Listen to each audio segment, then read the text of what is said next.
Amigos da TV Cidade, tudo bem? Tudo legal? Aqui nos encontramos para a edição de hoje do programa Cidade Aberta pelo nosso canal 14, o canal digital da NET em Farroupilha. No programa de hoje, assuntos do momento, do nosso dia a dia, política, economia, a área social, enfim, também um olhar aqui para a cidade de Farroupilha. Nós vamos contar com a presença de convidados especiais e gabaritados que estão sempre atilados, atentos ao que acontece tanto na aldeia quanto no estado, bem como no Brasil. Aliás, em termos de Brasil, na área da política, nós temos muitos desdobramentos. A fábrica de acontecimentos, de notícias na área política brasileira parece que não chega ao fim. O programa Cidade Aberta tem o apoio cultural da Ecofar, mantendo a cidade cada vez mais limpa, e também do CID, Centro de Investigação Diagnóstica por Imagem, cuidando da saúde dos farroupilhenses. O Cidade Aberta também transmitido diretamente no Facebook, TV Cidade Farroupilha. Mas eu quero apresentar para vocês, então, o convidado que já está conosco aqui na bancada do programa Cidade Aberta. Mais uma vez, a alegria de receber nos estúdios o engenheiro civil do nosso município, o Gilmar Senhor, o conhecido Gili, que está com a gente aqui. Gili, mais uma vez, muito obrigado por ter aceito o convite. Bem-vindo ao Cidade Aberta. Mais uma vez. Já estou me sentindo quase que da bancada, né? Quase como que fixo. Quase como que fixo, né? Sabes que eu tenho um convidado que diz assim que já vai buscar os seus direitos também e quer remuneração porque ele bate ficha, bate cartão toda semana aqui na TV Cidade. Tu já entra nessa turma também? Quase, mas eu ainda preciso de uma parte de mais estabilidade. Estabilidade. Eu tenho que passar o período... O contrato de experiência ainda não venceu, né? O período probatório, ainda estou enfrentando o período probatório. Bom, e nós também acabei esquecendo, né, a cadeira está vazia aqui, né, mas mas nós temos o convidado e ele vai se apresentar hoje de uma forma diferente aqui. Ele já está nos bastidores, parece que veio para realmente cumprir a promessa. Meu caro, por favor, te aproxime aqui. Mas que tal, hein, de amarelão? Alles gut? Olha ali, hein? Tudo Alles. Como é que é? House. Vai saber, né? Promessa cumprida, Sinaí?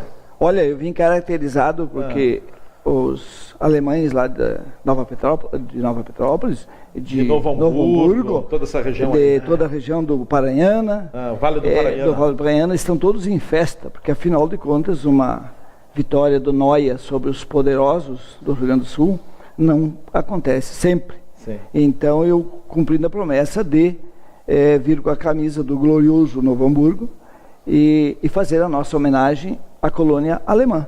Esporte Clube Novo Hamburgo, né? Novo Hamburgo. Esporte Clube Novo Hamburgo, famoso Noia. Boa noite aos nossos ouvintes, boa noite aos companheiros da mesa. Deixa eu te fazer uma pergunta, tu vais ficar com o chapéu hoje também? Não, é só a entrada triunfal do Noia. Agora o penteado não ficou legal. O penteado, mas é para uma causa justa. Não tem problema. Deixa o chapéu na mesa aí, vamos deixar aqui. Depois, quando quiser colocar o chapéu, fique bem à vontade. Obrigado. Sinta-se em casa aqui, Obrigado. Não tem problema. Aliás, o que me chamou a atenção, viu, Senair, nessa tua chegada aqui no estúdio, não tenho como característica ter esse olhar observador nesse sentido, mas tu tá com o corpo em forma, hein? Em forma de manta? Não, olha, sim, tá. Como é que a gente diz? Tá enxuto. É tão enxuto, olha, uma terceira idade bem enxuta, hein? Tu sabe que eu dei um ultimato pro meu personal. Eu disse, ou ele te ajeita, tu dá os 30. Eu disse, tu tem 20 anos para diminuir minha barriga e ficar bombadinho. Tu quer ser bombadinho ainda? Bombadinho. Eu estou comendo ovo, batata doce, ovo e peito de frango. Peito de frango. É isso. Então, olha só como eu já estou ficando bombadinho. Mas é um desejo teu ou é um desejo daquela senhora que te acompanha? Aquela senhora me gosta de qualquer jeito. Olha a petulância. A petulância de qualquer jeito. Então, faz sucesso da forma como for. Em casa, com as 3 mulheres que eu tenho em casa, com as 4. 4? Eu faço. A Tata também gosta das minhas brincadeiras, né? E é da família. Então, eu me sinto muito bem. Eu venho do Burati, olha a distância para almoçar em casa, só para me divertir. Só para me divertir. Bom, deixando essa brincadeira de lado, mas tem uma conexão. Nós estávamos brincando aqui, mas me parece uma conexão. Gili, Senair, A gente percebe que as pessoas hoje estão muito preocupadas com a sua aparência, né? Quando se fala na questão da aparência, enfim, ao cuidado com a alimentação, a aparência é importante, mas me parece que além da aparência está uma qualidade de vida, né? Saúde. Saúde, né? saúde. Concordam com isso também? Eu posso dizer assim para o nosso espectador que quem está chegando perto dos 60, meu caso, a questão aparência já foi um período transposto, na minha opinião. Lá quando se era jovem, 20 anos, 20 e poucos anos, tinha um pouco mais de preocupação em relação à imagem e tudo mais. O que a gente vê hoje? Quando se chega nessa idade, por uma questão biológica mesmo, o que a gente nota? Da minha parte, pelo menos, que a gente vai perdendo massa magra e incorporando uma tal de massa gorda, né? Vai perdendo a tua rigidez muscular e ganhando uma barriguinha, diminuindo. Deixa eu te interromper, o padre Volmir Comparim, que por mais de 10 anos foi reitor do Santuário de Caravaggio, hoje está lá no município de Paraí, ele disse que parou aí, mas o padre Volmir sempre dizia que não havia obesidade, não havia gordos, havia excesso de tecido adiposo. Não tem barriguinha, é excesso de tecido adiposo, né? E é isso. Então, o que me cabe agora? Me preocupar um pouco mais. Eu, pelo menos, por mim, faço 2 revisões ano, né? Mais ou menos, para ver mais essa parte da química do sangue e mais essas coisas. Mas, inegavelmente, por mais esforço que se faça, por mais longe que tu passe da mesa, no meu caso, eu só consigo notar que eu incorporei peso. Há muito tempo que não perco nenhuma grama. E isso me causa preocupação. Então não é tanto pelo aspecto estético, mas como eu sei que isso pode, logo ali em seguida, me trazer prejuízos, né, que às vezes fica muito difícil de recuperar. Na saúde, com certeza. Saúde, é como eu vejo.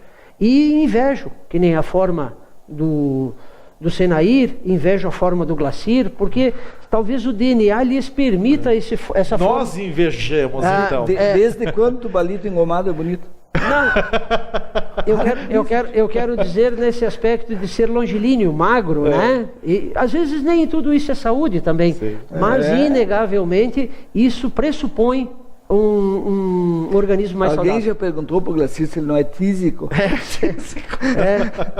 Não. Que ele não escuta. Mas, Senair, falando sério, é importante, né? Uma atividade física. Eu te diria assim, as articulações sofrem muito com o sobrepeso. Claro. Aí vem problemas cardíacos, outros problemas também, né? Problemas de coluna. Então, eu estou fazendo academia 3 vezes por semana porque eu tenho hérnia de disco. E aí tu já aproveita tem que tratar, e dá uma seguradinha no sobrepeso. Porque o sobrepeso para mim é mortal, é muito prejudicial. Mas eu te confesso que até agora não precisei fazer regime alimentar. Eu acho que o teu metabolismo é rápido. É rápido e eu não tenho uma tendência muito forte. A criúva te deu um bom metabolismo. O subir morro com peso nas costas me fez uma consistência óssea e muscular que está me ajudando até hoje. Certo. Porque como é que você vai criar barriga subindo morro carregado? Não tem como. Você faz muito esforço físico. E eu falei ainda hoje, como o país, fazendo uma analogia com o que a gente viveu e o que a gente vive hoje e as pessoas vivem hoje. Eu não quero que voltem a sofrer fisicamente como a gente sofreu, mas o trabalho, a palavra trabalho, está desgastada, está de férias. As pessoas acham que para viver bem não precisa trabalhar. Então está bastante complicado isso aí. As pessoas mudaram demais e se viveu e se vive ainda. Muita gente não caiu a ficha que nós temos que trabalhar se quiser melhorar de vida. Só o trabalho supera. Não vejo. Não tem outro meio. Então isso, eu acho que essa formação, essa despertar para o trabalho terá que ser feito de alguma forma nas escolas, na família. Nós temos que nos dar conta que somos pobres. Esse é o detalhe. Alguém disse que nós não somos mais pobres. Por decreto nós passamos a ser classe média, um pouquinho mais ser ricos. Nós estamos num país pobre, somos pobres e com muita dificuldade. E agora é que as dificuldades vão aparecer. Claro. Agora nós já chegou no fundo do poço. Que fundo do poço? Há um ano atrás nós tínhamos 12 milhões e 200 mil. Agora 14 milhões. Quer dizer, aumentou 2 milhões. Cara, 2 milhões de desempregados é mais de 20% do que era. Sim, mas até onde nós vamos nessa? Mas agora nós estamos despiorando, ou paramos de piorar. Não é bem assim. Não é bem assim. Até fazendo uma conexão, interrompendo o Gílio aqui, mas uma matéria publicada nesta semana pelo jornal Pioneiro de Caxias do Sul retrata a grave crise que atravessa a economia de Caxias do Sul, sobretudo o polo metal mecânico, que é uma referência forte da economia de Caxias do Sul. Só em Caxias do Sul, nós estamos nesse ano aqui com 16 empresas que entraram com um processo com pedido de recuperação judicial e que tiveram o deferimento por parte do juiz. Uma empresa que entra em recuperação judicial, ela tem um endividamento que ela não consegue mais dar conta daquele endividamento. Ela tem que pedir socorro na justiça para tentar se reorganizar e depois chamar todos aqueles credores e olha, esse é o meu plano, vou te pagar assim, assim, assado. Isso não retrata o bom momento econômico que nós estamos, aliás, o momento econômico que nós estamos vivendo, né? E assim, bem o que eu penso. Eu não tenho estatística na mão. Quantas empresas, historicamente, que pediram recuperação judicial e se deram bem? Quantas? Muito poucas. Poucas. 1%. Neste momento da economia, qual é a chance? Quase que mínima, zero, né? Quase que zero. Outro detalhe, quantos municípios acessam ao nosso polo regional aqui, trazendo matérias-primas, trazendo componentes para as nossas indústrias, e quantos se servem de Caxias e região para as suas menores empresas, esse intercâmbio de troca, essas trocas que se faz desses municípios, e inclusive quantas pessoas que viviam desta nossa economia ativa, que leva isso para o centro-norte do país e tal, e que agora estão com 60%, 70% da atividade diminuída. Por isso, o nosso setor é um dos mais atingidos, porque você não vê implemento rodoviário novo rodando hoje. A metade da frota, mais da metade, está parada. Sim. E estão sucateando as transportadoras. Antes do Gílio falar mais uma vez, me preocupou, confesso que fiquei muito preocupado num programa aqui na TV Cidade, num dia em que o Gílio disse aqui que a senhora engenharia, e aqui eu não estou fazendo comercial, mas estou colocando um dado, que a senhora engenharia há mais de um ano não vendia uma unidade habitacional no município de Farroupilha. E com certeza a senhora engenharia vendeu muitas unidades habitacionais dentro de um ano, mas há mais de um ano não estava conseguindo colocar um pedido, fazer um negócio, em outras palavras. Logo depois ouvi de um empresário que trabalha no setor de informática, tem uma empresa de informática que presta assistência informática em Farroupilha. Ele me disse: Adamati, a situação é a seguinte, esse mês eu vendi 3 computadores. Eu costumava vender 30, 40 por mês. Gente, isso é aterrorizante, né, Gílio? Eu queria pegar um gancho do Senair, porque eu participei de um programa em rádio em que depois alguns ouvintes daquela emissora vieram me interpelar, assim, não negativamente, mas para fazer um contraponto do que eu tinha dito. E o assunto que eu estava levantando é que eu fiz uma espécie de um libelo ou de uma composição de afirmativas em que eu dizia que nós estamos nos impelindo enquanto cidadão brasileiro a querer se aposentar e vide agora a questão da reforma previdenciária. Nossa, piquetes e tudo. Ora, a minha tese, Adamati e Senair, é a seguinte: é exatamente o que falou anteriormente Senair. Espectadores, somos um país pobre, de terceiro mundo. Nós precisamos incentivar trabalho, não aposentadoria. A aposentadoria num país pobre de terceiro mundo precisa ser desestimulada, totalmente desestimulada. Isso não é ser contrário a qualquer tipo de sindicato ou de regras ou coisa que inibam a atividade produtiva. Nós precisamos incentivar o trabalho, incentivar a produção. É só desse jeito que nós vamos aumentar emprego. Não é imaginando que uma pessoa que se aposente aos 50 anos possa, por mais 30 anos que ela vai viver, auferir ganhos que foram no mínimo 5, 6 ou 10 vezes superior àquilo que ela contribuiu. Não precisa ser engenheiro ou matemático para ver que essa conta não fecha e que alguém deverá pagá-la. E outra, nem o município é padrasto, nem o Estado é padrasto e nem a União é madrasta eternamente destes entes todos que se aposentarão. A conta não pode fechar por uma questão matemática. E se fecha, quebra. É evidente que isso. Eu não estou dizendo isso. Olha, espectadores, eu tenho 58 anos, eu já contribuo há 35 anos. Tu estás aposentado? Não estou aposentado. Por quê? Porque estabeleceram para mim uma regra que esta minha soma tem que ser 95. Ou seja, eu ter 60 anos de idade com 35 de contribuição, ou então o ano que vem, quando eu fizer 36 de contribuição, com 59 de idade. Eu estou esperando para esse momento. Eu vou chegar no limite. É assim que é a regra hoje. Eu quero cumpri-la. Se ela for mudada amanhã e eu tiver que me adaptar, eu não tenho essa preocupação, porque eu tenho certeza de que não há dois dinheiros. Senair, só há um dinheiro. De novo, já disse isso, o dinheiro que se produz daquilo que é gerado pelo meu suor, pelo suor lá da tua empresa, pelas atividades que cada um desenvolve. E o município pega um pouquinho desse dinheiro e transforma em serviço de qualidade. O Estado pega isso e transforma com um pouquinho de impostos com qualidade. E a União faz dessa mesma maneira, Leandro. Então, não há outro jeito. Esse país precisa ser incentivado a produzir, a trabalhar. E se aposentar quando esse dinheiro for, que tiver um bolo suficiente para poder dar. Sim. Diferente disso, nós vamos ficar brigando com regras e coisas, e não vamos chegar a lugar nenhum, ao contrário, vamos nos ficar cada vez mais pobres. Vou dar um exemplo. Eu estou chegando aos 40 anos de idade nesse ano. Tá logo aí. Velho, hein? Estou ficando velho. Estou entrando no time de vocês. Certo.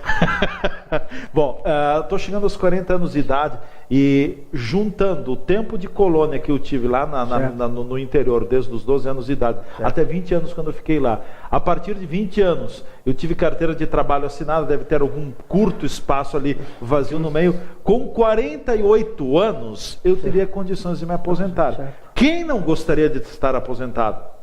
Mas isso é um mal muito grande para o país. Eu não posso estar aposentado aos 48 anos. Eu acredito que eu ainda tenho capacidade produtiva para... No mínimo mais 20. No mínimo. Por quê? A conta, Leandro, é o seguinte... Claro, teria fator previdenciário e tudo, mas claro, eu teria condições de optar por uma aposentadoria. E tu concorda que tu vai, no mínimo, é estatístico, tu viverá por mais 30? Acredito. Ou 40 anos? Então, como que em relação ao que tu contribuísse, tu poderá receber pelo tempo inativo... Mais. O mesmo, ou muito mais. Muito mais. Porque é isso que eu digo. Se eu contribuo com R$200 por mês, e esse dinheiro, é isso que precisa ser dito também, ele não vai exclusivamente para atender exclusivamente a minha aposentadoria, Senair. Ele vai para toda a medicina preventiva, para toda a medicina curativa, para todos os direitos sociais que são dados, dentre os quais licença maternidade, licença paternidade, licença saúde e tantas outras coisas. Não é mágica, não precisa, eu acredito, ser engenheiro para ver que essa conta... Mercê de quê? De que estamos vivendo muito mais. Sim. Então, as regras que valiam uma vez, na época do meu pai, e eu posso dizer para o meu espectador, meu pai faleceu aos 62 anos de idade, mas normal para uma geração mais antiga, era uma meta de vida, era uma propositura. Morreu muito jovem, mas... Não conheci meus avós, aos 55 anos já eram falecidos. Veja, essa outra realidade. O que é que tu vê hoje nos obituários? 80, 78, 80 anos de idade. Nós vamos viver. Claro, quem sabe, nós todos aqui possamos viver mais, mas essas são as regras. Não há como viver todo esse tempo inativo. Obrigará que essas pessoas voltem à ativa. Voltem à ativa. Essa que é o grande mote que eu vejo. Posso falar dos funcionários da senhora, que é o quê? Receber pela aposentadoria, mas continuar ativo para ter o assalariado. Uma duplicidade de salário. Só que isso não vai ser para a vida eterna. Então o que vai acontecer na minha ótica? Quando tiver 70 anos, ele não terá mais condições laboral. Aí viverá exclusivamente com o dinheiro da aposentadoria, que não vai pagar os remédios. Algum apêndice sobre o assunto, Senair, para fechar o bloco? Que análise tu faz, Senair, como empresário também? A verdade é uma só. Eu comecei a trabalhar, e falei isso no dia da greve, dia 28, que eu comecei a trabalhar efetivamente com 5 anos. Certo. Eu já tinha alguma coisa para fazer por obrigação, ou seja, eu trabalho há 60 anos. Certo. Eu quero trabalhar enquanto Deus me der saúde. Certo. E exigi isso no dia da greve e me deram. Foram lá abrir os caminhos e me deixaram passar educadamente. Certo. Eu disse isso. Certo. Eu quero o sagrado direito ao trabalho. Hoje quem fala isso? Então, as pessoas que estão vindo para o mercado, estão vindo para a vida, não são incentivadas a trabalhar e são proibidas de trabalhar em certos casos. São proibidas de trabalhar. E o mais absurdo disso, que tu começando aos 20, num mercado instável como está, ele vai ficar desempregado um bom tempo e ele não vai conseguir se aposentar. Essa é a grande dificuldade. Por quê? Porque também tem um agravante que o setor público precisa 32 salários nossos, de média, do setor privado, para pagar média do setor público. 32 salários. Então, esse absurdo tão grande, que eu sempre disse que a reforma, para mim, não serve. Não é mudando a idade, é mudando o sistema de contribuição e recebimento. Aí que está a grande sacada. Porque se o setor público contribui para ganhar 30 mil por mês e 35, por que o setor privado tem que se aposentar com 4 e pouco, 5 mil, pagando? Quer dizer, nós pagamos muito mais no setor privado e ganhamos muito menos. O setor público contribui com menos e ganha muito mais. Há uma distribuição de renda ao inverso. Então, ou equaliza isso, ou equaliza... Não tem reforma que consiga acertar isso. Não tem reforma. Do jeito que o Temer quer fazer, está errado. Não é assim. Ou faça uma... O próprio Temer disse que a reforma como está, eu tenho que fazer o espaço dos apoiadores também, mas a reforma como está colocada, logo ali adiante, 8 ou 10 anos, ela vai ter que ser atualizada de novo. E tem outro detalhe que me chama a atenção, que a população que está vindo para o mercado de trabalho, está vindo cheia de problemas. Cheia de direitos. Além de cheia de direitos, quanto por cento desta população capaz e que precisa trabalhar, efetivamente virá para o mercado de trabalho, preparada para o mercado de trabalho? Um contingente enorme está nas drogas, um contingente enorme está na criminalidade. Como a população está diminuindo, o que sobra para realmente trabalhar? Nós temos que preparar quem? Bom, nós vamos ao nosso espaço de apoiadores culturais. Acabei estendendo um pouco mais esse segmento do programa, porque a conversa estava interessante. Fechamos esse assunto sobre a questão da aposentadoria. A gente volta em seguida com o apoio cultural da Ecofar, mantendo a cidade cada vez mais limpa, e também do CID, Centro de Investigação Diagnóstica por Imagem, cuidando da saúde dos farroupilhenses. Fique por aí, a gente se encontra já já no Cidade Aberta de hoje.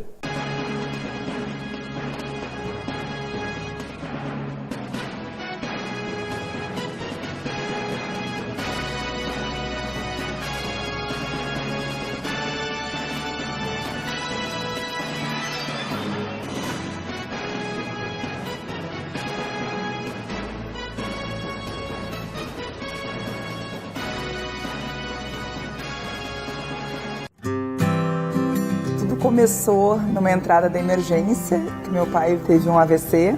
Quando me informaram que ele estava vindo para o Mãe de Deus, eu fiquei feliz, porque eu tenho uma confiança no hospital. Precisei usar a emergência oncológica aqui do hospital. Eu estava de férias na praia com meus filhos, então comecei a sentir essa dor. Eu estava com medo de uma recidiva da doença, né? Então eu achei mais prudente vir para o hospital que eu me trato. A emergência do Hospital Mãe de Deus tem como valor prestar um serviço de excelência a todo paciente, dando a ele confiança e segurança do atendimento que lhe é prestado aqui. Na telinha eu vi as opções emergência e emergência oncológica. Eu cliquei ali, já saiu uma senha, o segurança ele abre a porta, tu já entra na sala de recepção e a enfermeira te chama para fazer a triagem. Nós temos uma triagem no Hospital Mãe de Deus, acolhe todo paciente que procura o hospital. Pacientes graves que têm uma emergência são encaminhados para nossas salas ou para o nosso atendimento em consultórios dentro da emergência. Pacientes menos graves são encaminhados para o nosso pronto atendimento. Temos também o pronto atendimento de traumatologia, serviço de cirurgia e todas as outras especialidades que o paciente é atendido 24 horas dentro do hospital. Também fizemos parcerias dentro do nosso sistema de saúde e das nossas áreas próximas ao hospital, onde o paciente pode ser encaminhado para um atendimento no mesmo dia. Foi com a minha filha a experiência, ela chegou em vômitos, chegamos na emergência, ela foi tratada com medicamento, com soro, tudo. Foram feitos exames. Como não se teve um diagnóstico do que tinha causado aquilo, nos passaram para um doutor, fizemos endoscopia. Graças a Deus era só uma gastrite nervosa. A gente não saiu daqui sem saber. Quando entrei, não sabia que tinha uma ala só para AVC. Antes de eu entrar para ver meu pai, tiveram cuidado de dizer assim, não pode mostrar para ele que tu está nervosa. Hoje ele está muito bem, lúcido. Essa evolução dele não tem preço. Me deu uma tranquilidade de poder voltar para a praia com meus filhos, assim, sem ter medo, sabe? Sabendo que está tudo bem. Não interessa a sua gravidade, não interessa o conhecimento que ele tem de sua necessidade. Venha ao Hospital Mãe de Deus, que nós daremos a melhor solução para a sua saúde.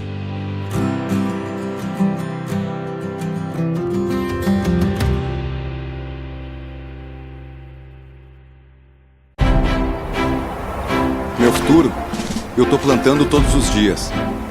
Sabia que neste ano, aqui no Rio Grande do Sul, vamos colher a maior safra de grãos da nossa história? É uma grande conquista, resultado do trabalho dos gaúchos e de investimentos em tecnologia. Para escoar a produção é preciso boas estradas. E boas estradas precisam de recursos públicos e de parcerias com o setor privado. Não é tarefa fácil, mas tem que ser feito. Por isso, o governo do estado está enfrentando a crise nas finanças públicas, cortando gastos, renegociando a dívida com a União e modernizando o estado. O objetivo é voltar a investir na infraestrutura necessária ao desenvolvimento econômico. E para que grandes safras como essa se repitam, qual é o nome do seu futuro? O meu é Rio Grande do Sul. Governo do estado. Todos pelo Rio Grande.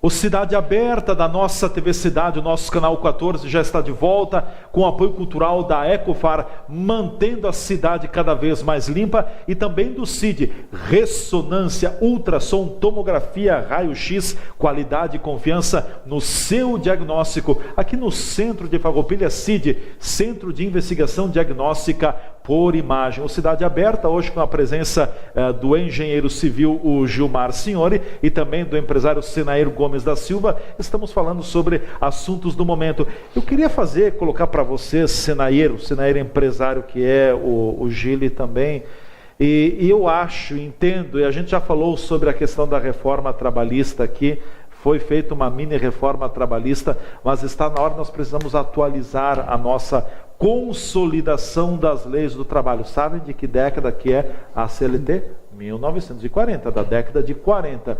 Eu estive no dia de hoje na Justiça do Trabalho, e aqui eu não quero criticar a Justiça do Trabalho de forma nenhuma, mas eu estive na Justiça do Trabalho aqui de Farroupilha, e é tão grande o número de reclamatórias trabalhistas. Tem algumas empresas que você entra lá, está lá no telão, aquela empresa A, empresa B, empresa C, empresas grandes do nosso município estão se defendendo de reclamatórias trabalhistas. O que chama a atenção, uma primeira audiência, o juiz do trabalho sempre vai tentar promover uma conciliação entre as duas partes. Se não tem uma conciliação numa primeira audiência, desencadeia-se uma segunda audiência e depois poderá ter uma terceira audiência. Até ali não deu nada, o juiz vai sentenciar. Estamos no mês de maio. A segunda audiência não teve conciliação na audiência da data de hoje. A segunda audiência está sendo marcada para março do ano que vem. Isso mostra que tem muita gente na fila. Parece que é complicado, né? Vamos buscar os números? Tu tens os números aí? Tem os números que o Luiz Roberto Barroso, final de semana passada, ele esteve em Londres, no Brasil, London. E a maior... Ele e o Moro? Ele, o José Eduardo Cardoso e o Moro. E a curiosidade era para saber o embate entre o José Eduardo Cardoso, ex-ministro da Justiça do governo Dilma, e o Moro. E só trocaram amenidades, como se esperava. não era lugar para debate, era lugar para cortesia dos dois, então. Não era o foro adequado. Então, ele diz, o Barroso, na fala dele, que o Brasil sozinho é responsável por 98% dos processos trabalhistas do mundo. 98%? 98% dos processos do mundo. Porque no mundo não tem processo trabalhista. Nós é que temos, só nós. Vamos admitir, praticamente só nós. 3% da população mundial está no Brasil. 3% da população mundial consegue 98%. Isso diz o Barroso, é o nosso ministro da Suprema Corte. E aí que vem o detalhe. Por que o Citibank foi embora? Porque o Citibank é a bandeira europeia, americana, eu acho. Americana? Não, é londrino. Londres, europeia. 93% das ações trabalhistas do mundo, onde o Citi atua, eram no Brasil. Eram no Brasil 93% das ações. E as receitas deles representavam 1% das receitas do mundo. Fecha a operação logo. Fecha, o negócio vai para casa. 4% do PIB brasileiro é gasto com funcionalismo público. 4% do PIB, que são 60... Tem aqui o número, é uma enormidade. Que mais que ele fala? 54% do orçamento brasileiro é gasto com a previdência privada e a previdência pública. 54% do nosso orçamento. Quer dizer, é um absurdo tudo isso. E ele fala também que 32 milhões de aposentados da iniciativa privada ganham mesmo que 1 milhão de aposentados da Previdência Pública, o que significa que nós temos que 32 da iniciativa privada ganhamos igual a 1, são médias, né, do setor público. Então eu fiquei impressionado com os números que a gente sabia. Agora, o grande erro dele é ter dito lá em Londres, que a plateia era de 150 pessoas. Por que não disse aqui no Brasil? Ele tem que entrar dentro da Justiça do Trabalho, e agora eu vou falar, não é o senhor que vai falar da Justiça do Trabalho, disse que não quer criticar, eu quero criticar. A Justiça do Trabalho no Brasil está na contramão do mundo, e eu tenho ouvido na Rede Cultura, às vezes eu assisto Roda Viva, e já peguei alguns ministros e alguns conhecidos, e inclusive os da banca, que são especialistas no assunto, falarem sobre a justiça. E teve um que bateu boca com um famoso juiz da Justiça do Trabalho. Eles estão totalmente na contramão. Dá a impressão que a Justiça do Trabalho brasileira anda abraçada com o sindicalismo brasileiro. Que você viu agora, estão negociando para que não extinga a obrigatoriedade numa vez só. Não o torne facultativo seja parcelado isso. Então, o primeiro ano recolhe tanto por cento, depois mais tanto, até se extinguir.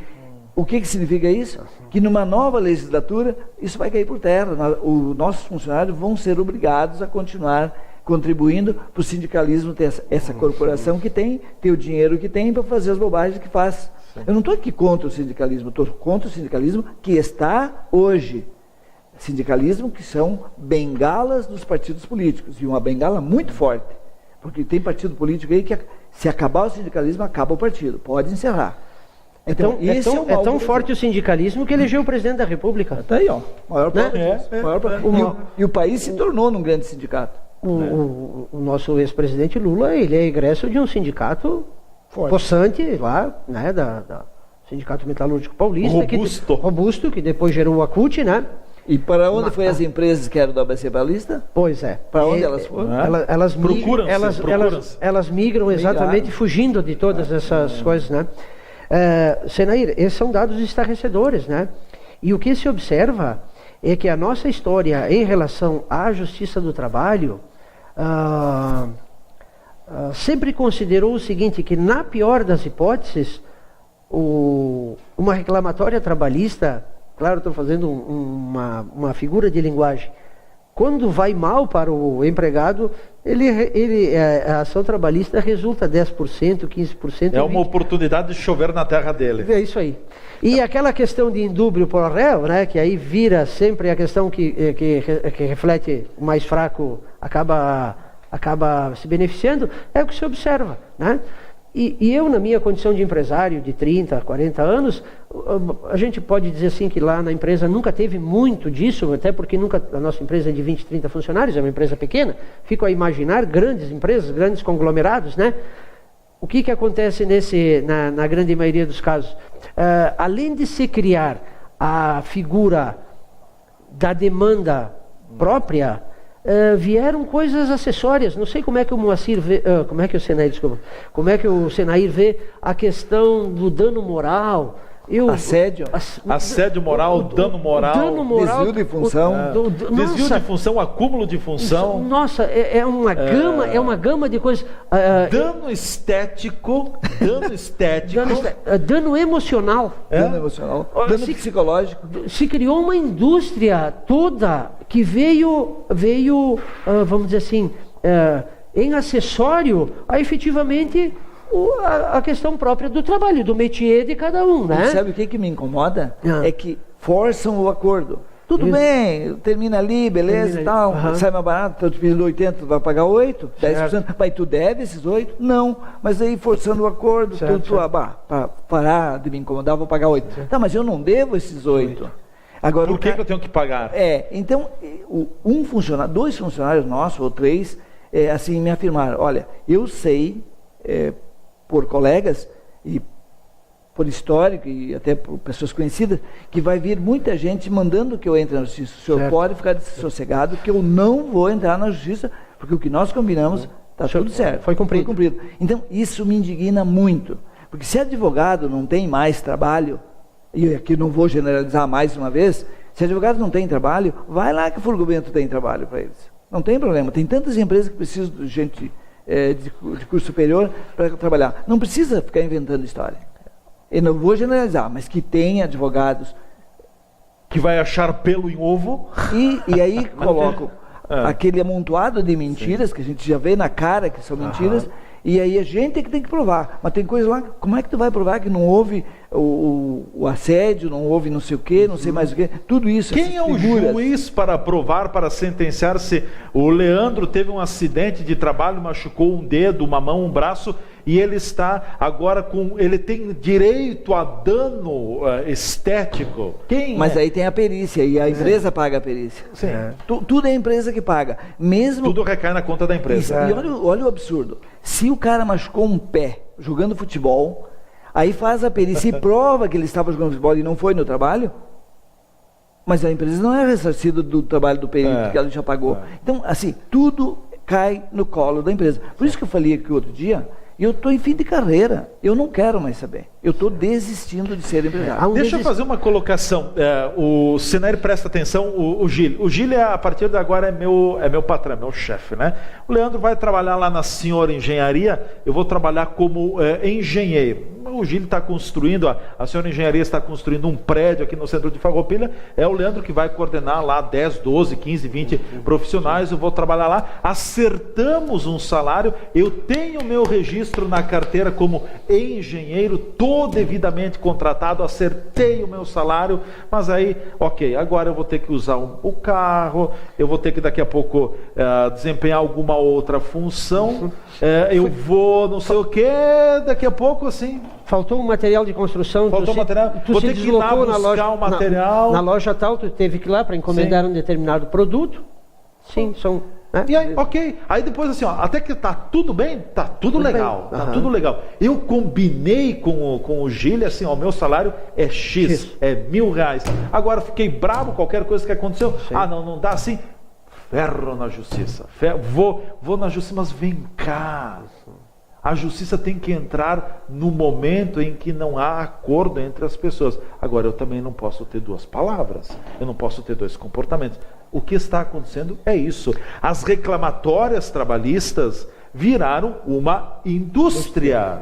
Viraram uma indústria. Eu não faço nada e eu ganho. Quem não gostaria desse mingau quentinho assim? O problema maior... É isso que acontece em muitos casos, né? Acontece. O problema maior, meu amigo, é que esse comportamento está sendo fomentado por alguém do judiciário, por alguém do sistema judiciário. Então, por isso que eu digo, a legislação trabalhista teria que dar... E vou mais longe. Quando um Estado, que é o Estado brasileiro como um todo, interfere dentro da tua família, dizer que hora o teu filho tem que trabalhar, que hora o teu filho tem que fazer isso, que hora você, o que você pode e o que não pode, estamos perdidos.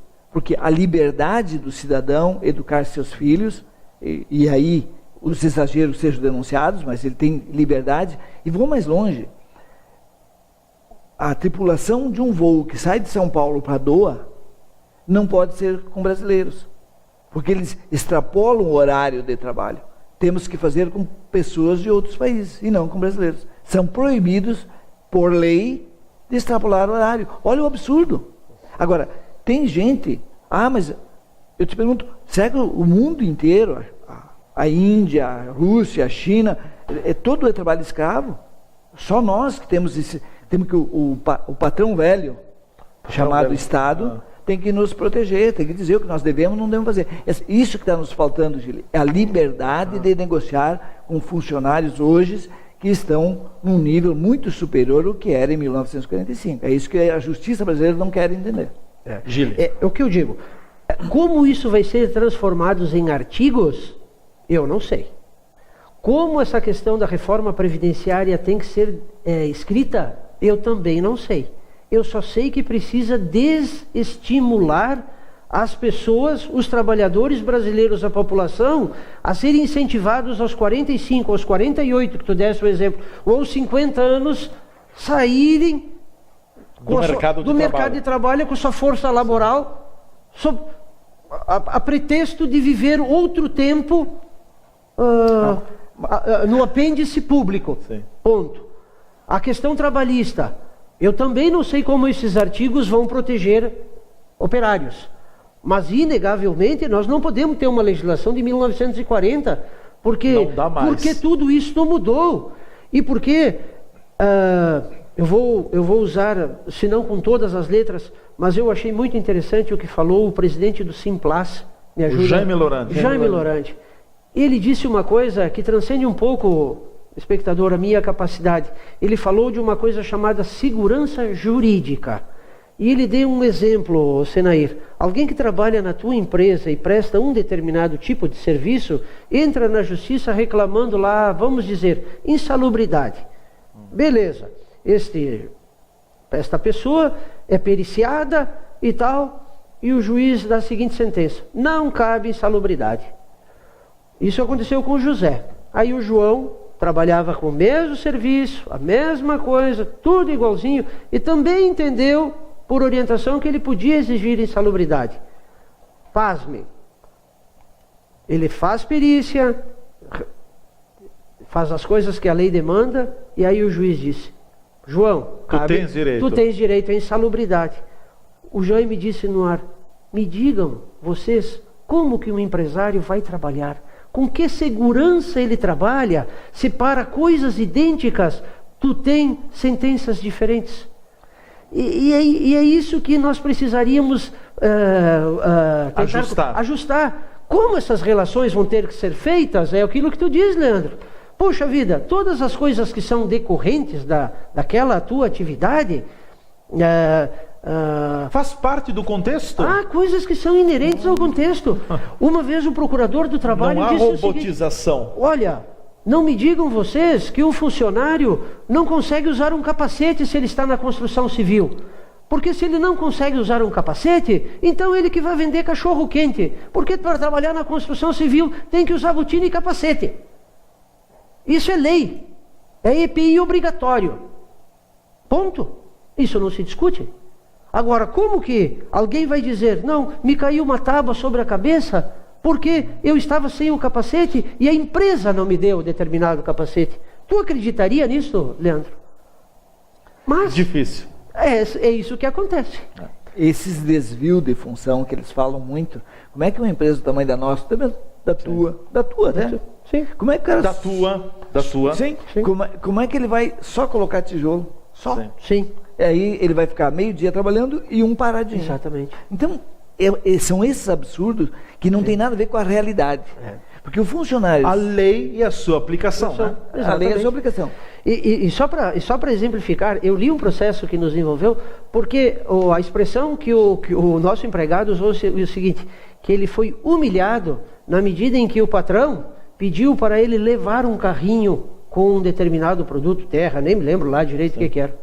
Sim, mas está lá fazendo o quê? Alguém que está dentro da área da construção civil, se lhe pedirem para levar um carrinho de massa, bom, eu sou pedreiro, eu sento tijolo, mas naquele momento eu precisava, isso é humilhante, mas ele foi humilhado ao levar um carrinho. Isso está lá no processo. É isso que tu diz? Puxa, eu sou engenheiro da obra, o que é que me custa ir até a loja tal... E pegar o material faltante.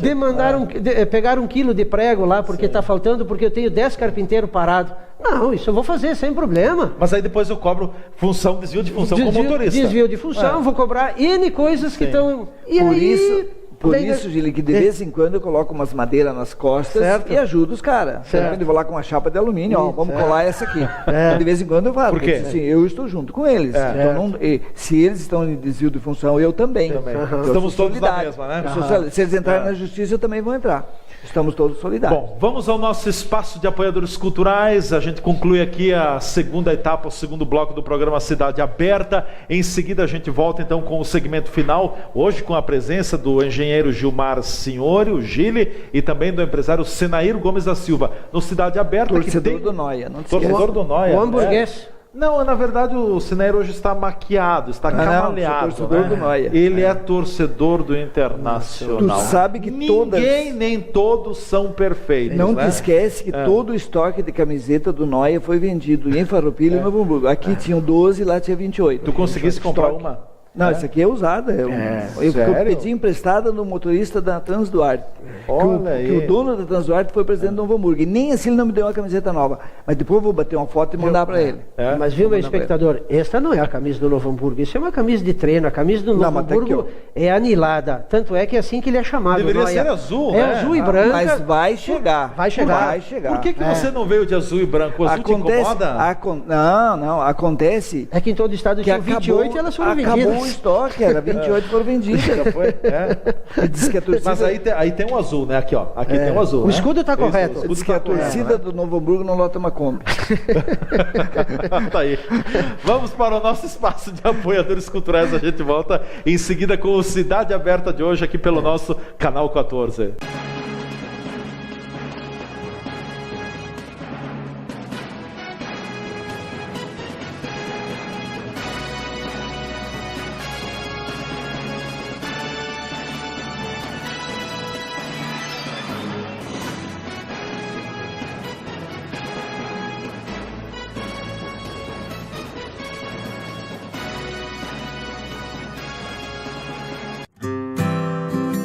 Começou numa entrada da emergência, que meu pai teve um AVC. Quando me informaram que ele estava vindo para o Mãe de Deus, eu fiquei feliz, porque eu tenho uma confiança no hospital. Precisei usar a emergência oncológica aqui do hospital. Eu estava de férias na praia com meus filhos, então comecei a sentir essa dor. Eu estava com medo de uma recidiva da doença, né? Então eu achei mais prudente vir para o hospital que eu me trato. A emergência do Hospital Mãe de Deus tem como valor prestar um serviço de excelência a todo paciente, dando a ele confiança e segurança do atendimento que lhe é prestado aqui. Na telinha eu vi as opções emergência e emergência oncológica. Eu cliquei ali, já saiu uma senha, o segurança ele abre a porta, tu já entra na sala de recepção e a enfermeira te chama para fazer a triagem. Nós temos uma triagem no Hospital Mãe de Deus, acolhe todo paciente que procura o hospital. Pacientes graves que têm uma emergência são encaminhados para nossas salas ou para o nosso atendimento em consultórios dentro da emergência. Pacientes menos graves são encaminhados para o nosso pronto atendimento. Temos também o pronto atendimento de traumatologia, serviço de cirurgia e todas as outras especialidades que o paciente é atendido 24 horas dentro do hospital. Também fizemos parcerias dentro do nosso sistema de saúde e das nossas áreas próximas ao hospital, onde o paciente pode ser encaminhado para um atendimento no mesmo dia. Foi com a minha filha a experiência. Ela chegou em vômitos, chegamos na emergência, ela foi tratada com medicamento, com soro, tudo. Foram feitos exames. Como não se teve um diagnóstico do que tinha causado aquilo, nos passaram para um doutor, fizemos endoscopia. Graças a Deus era só uma gastrite nervosa. A gente não saiu daqui sem saber. Quando entrei, não sabia que tinha uma ala só para AVC. Antes de eu entrar para ver meu pai, tiveram cuidado de dizer assim, não pode mostrar para ele que tu está nervosa. Hoje ele está muito bem, lúcido. Essa evolução dele não tem preço. Me deu uma tranquilidade de poder voltar para a praia com meus filhos, assim, sem ter medo, sabe? Sabendo que tá tudo bem. Não interessa a sua gravidade, não interessa o conhecimento que ele tem de sua necessidade. Venha ao Hospital Mãe de Deus, que nós daremos a melhor solução para a sua saúde.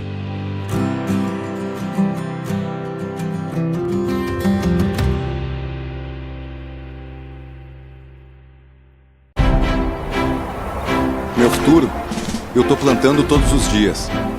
Sabia que neste ano, aqui no Rio Grande do Sul, vamos colher a maior safra de grãos da nossa história? É uma grande conquista, resultado do trabalho dos gaúchos e de investimentos em tecnologia. Para escoar a produção é preciso boas estradas. E boas estradas precisam de recursos públicos e de parcerias com o setor privado. Não é tarefa fácil, mas tem que ser feito. Por isso, o governo do estado está enfrentando a crise nas finanças públicas, cortando gastos, renegociando a dívida com a União e modernizando o estado. O objetivo é voltar a investir na infraestrutura necessária ao desenvolvimento econômico. E para que grandes safras como essa se repitam, qual é o nome do seu futuro? O meu é Rio Grande do Sul. Governo do estado. Todos pelo Rio Grande.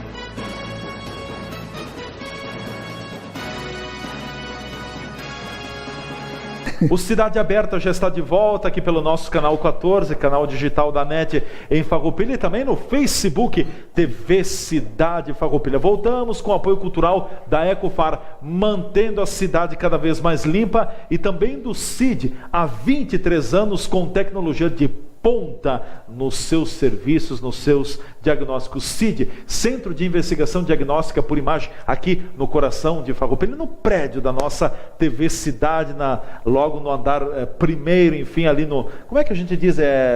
Não é subsolo, é... Terra e sobreloja. Terra e sobreloja, pronto. Aí nada melhor do que alguém da construção civil para ajudar, né? Se bem que o CID aqui pelo prédio, ele já ocupa vários andares, né? Sim. Mas está logo ali na chegada, né?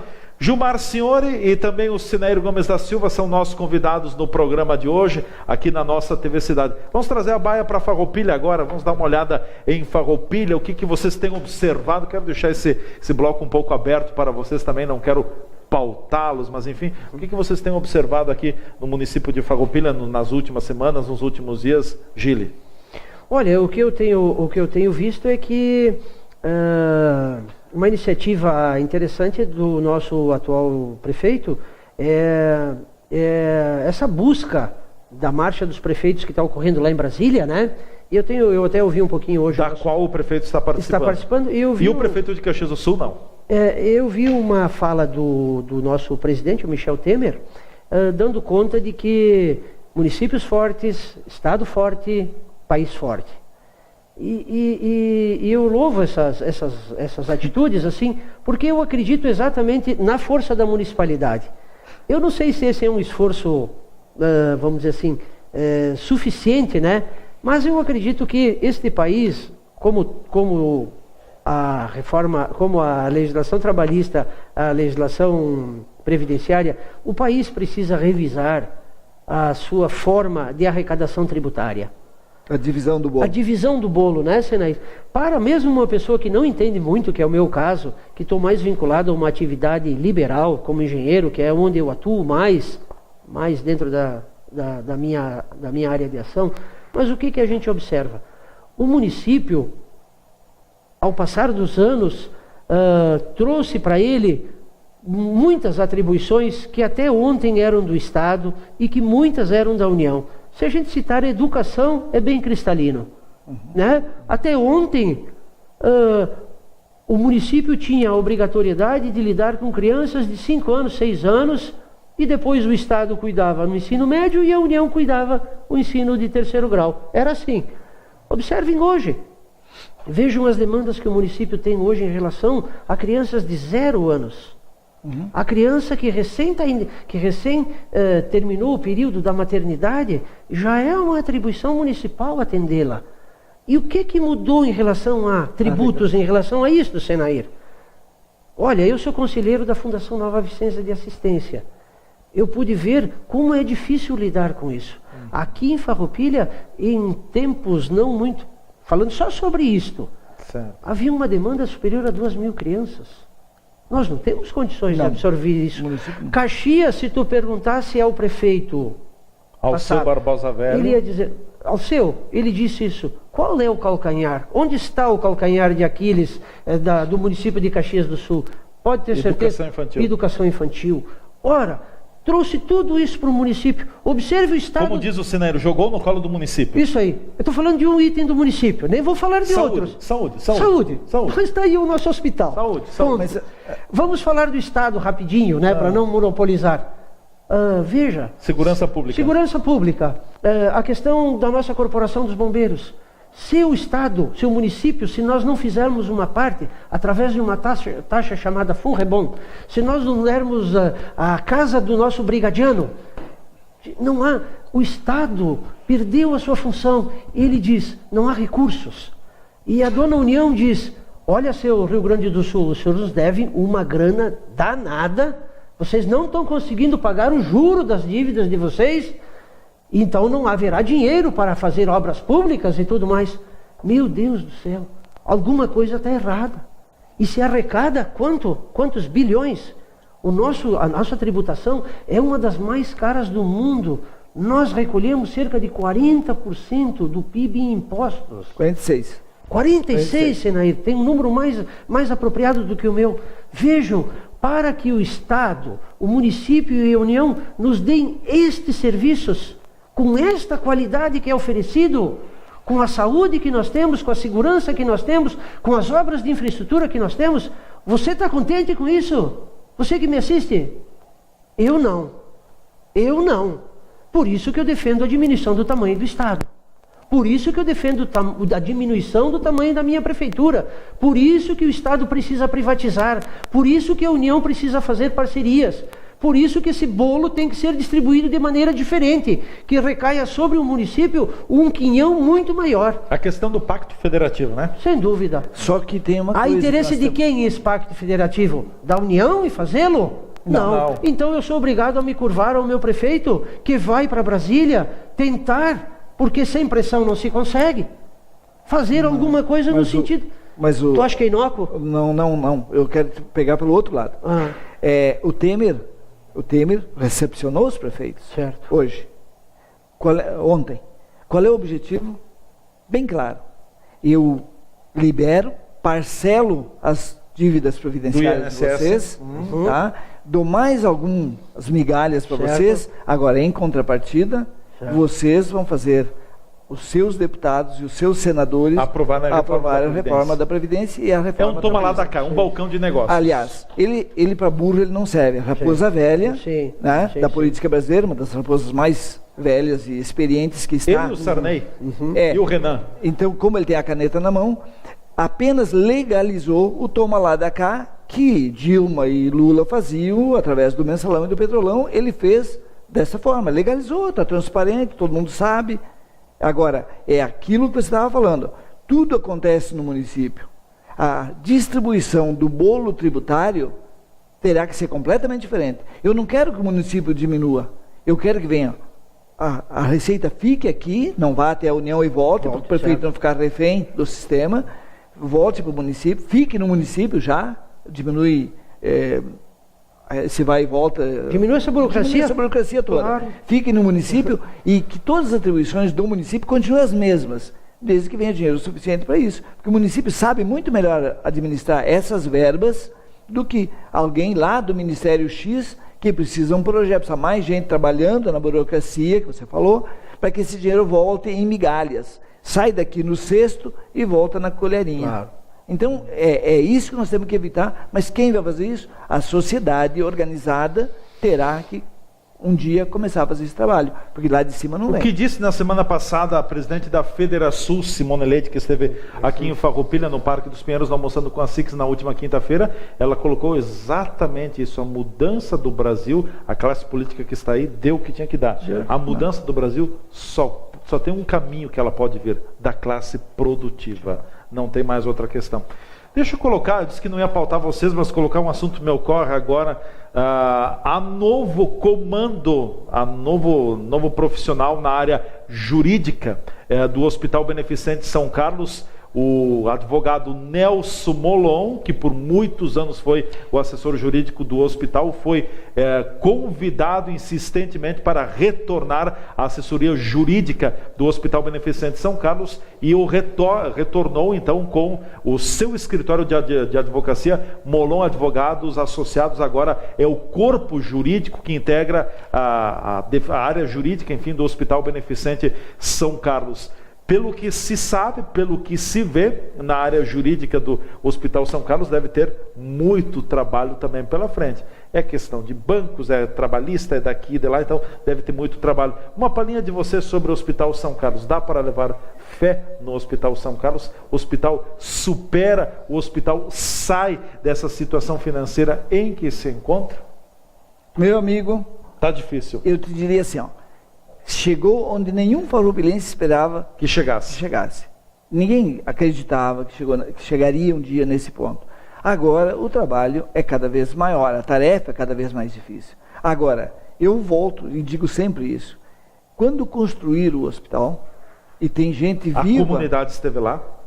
Tem gente que ainda vive, sim, que carregou tijolo para construir o hospital. A situação era completamente diferente. Não tinha nem guindaste. Foi tudo um alcançando o outro. E nós conseguimos, nós que eu digo, Farroupilha conseguiu, o município. Agora, numa época dessa, claro que a situação é muito ruim economicamente falando, mas se os farroupilenses se unirem em torno do hospital que interessa a todos nós farroupilenses, porque talvez seja lá que a gente vai morrer um dia, tá? Ou por ser bem assistido ou por ser mal assistido, mas a gente se socorre do hospital da cidade. E está aqui no centro, está perto de nós. E eu acho que todo farroupilense devia pensar nisso e ser feito um mutirão, como foi feito lá no início, para que se salve, desde que as pessoas que estejam lá, administrando o hospital, coordenando tudo isso, sejam pessoas ilibadas, sejam pessoas acima de qualquer suspeita, que a comunidade de Farroupilha confie. Que eu acho que tem pessoas aqui dentro de Farroupilha que dá para confiar, e tem muitas. Depende aí de ter essa disponibilidade de tempo, vontade, determinação, para que consiga juntar as pessoas e ter isso como uma meta, como um desafio. Senair, se tu tem uma dívida na tua empresa de 40 milhões, como é que tu vai fazer para saná-la se a todo mês tu tem entre 500 e 1 milhão de prejuízo? A dívida só aumenta. Tu acha que uma união de pessoas é suficiente para isso? Não, não é suficiente. Já não basta mais. Bom, então, meus ouvintes, o Dr. Nelson Molon, já foi dito aqui que eu tenho mais afinidade agora em função dessas coisas que nós desenvolvemos junto no Grêmio São Luís, me externou mais ou menos isso, assim, no en passant, me dizendo da sua dificuldade de estar mais presente hoje lá no Grêmio São Luís em função da retomada do serviço jurídico dentro do hospital. Eu queria fazer um silogismo, uma comparação. Eu não tenho dúvida de que o governador, nosso conterrâneo Sartori, se elegeu governador do estado porque ele foi muito bom prefeito de Caxias. Acho que não há dúvida disso, não, né? Não foi muito bom prefeito, muito bom gestor. Tá bom, ele tinha grana. Sim. Ele tinha um orçamento fantástico. Ele era Se foi um bom prefeito de Caxias, poderá ser um bom governador do estado? Poderia, mas vai administrar aquela dívida que tem aqui no governo do estado, onde ele não consegue pagar a folha e ele tem que parcelar a folha. Pronto, as suas qualidades enquanto administrador, caíram dentro daquilo que ele está podendo fazer, até recebem determinados elogios de uma classe menos raivosa, mas mágico ele não é. Quer dizer, daquela classe que não parcelou o salário. Claro, daquela menos raivosa e que detém um pouco do poder de mídia. Ponto. Eu acredito que o hospital nunca teve em más mãos. Eu quero crer que houve desmandos, alguma coisa nesse sentido. Hoje o hospital tem a administradora, que talvez do tempo que eu conheço, o hospital em que a gente prestou serviço, a Janete Toigo, que foi nos períodos em que o hospital foi superavitário. Nos tempos áureos do hospital. Tempos áureos do hospital. Tem assessoria jurídica, de novo, do profissional que esteve por mais de 2 décadas, que conhece o hospital como poucos. As pessoas nunca foram muito diferentes dessa. Esteve aqui na bancada comigo o administrador por algum tempo do hospital. Me ajuda? O Francisco Isaías. Francisco Isaías. As coisas que ele coloca foram, não como Francisco Isaías, sempre colocou como um bombeiro, apagando o incêndio que aparecia naquele momento. É assim que o hospital está sendo feito. Quero só concluir dizendo o seguinte, é uma tarefa hercúlea, é árdua. Árdua.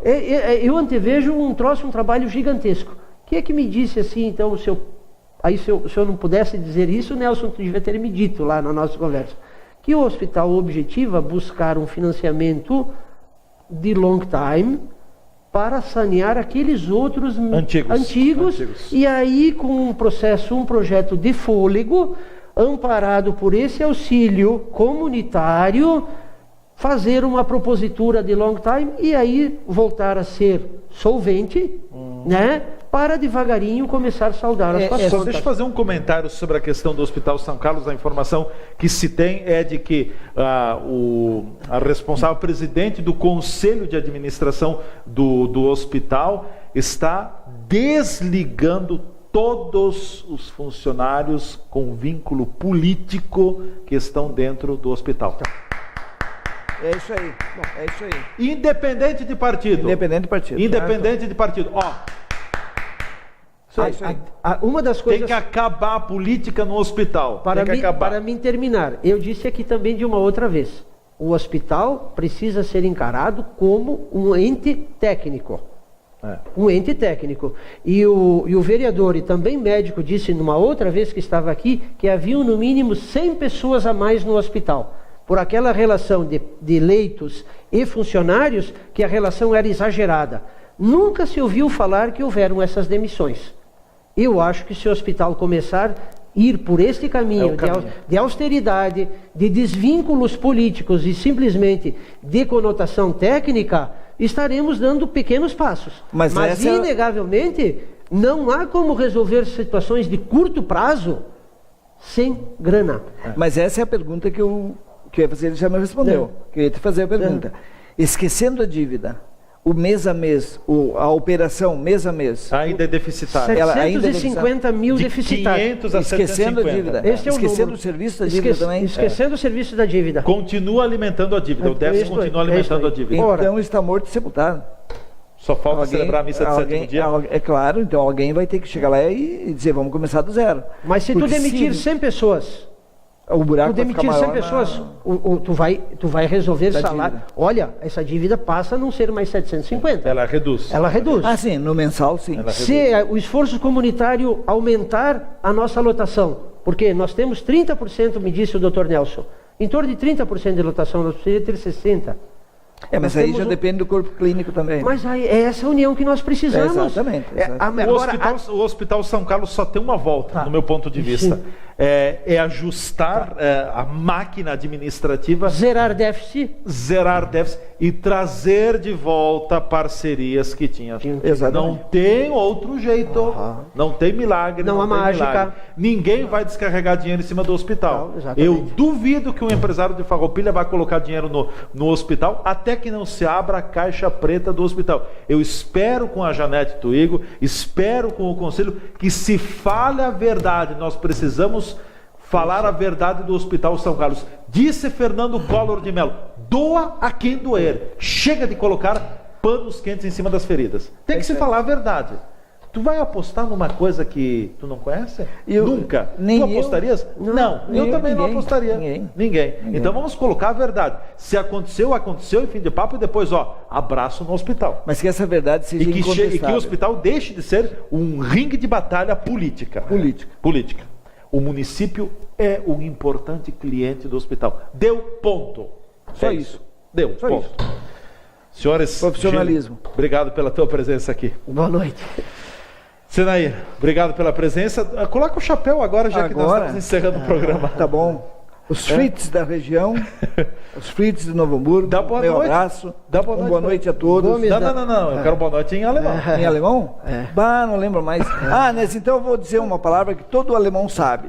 E que ele vai dizer para sua velha em casa, para sua filha. Não, ich liebe dich. Ich liebe dich. Ich liebe dich.